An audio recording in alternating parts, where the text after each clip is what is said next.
it's time to piss off some Karens. We're going to do that by installing this Carven exhaust.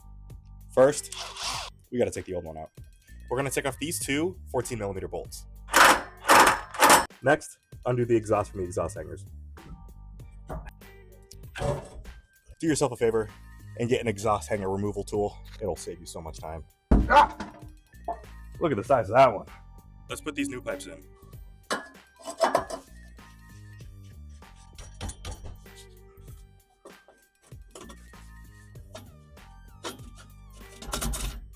Now you gotta tighten everything up.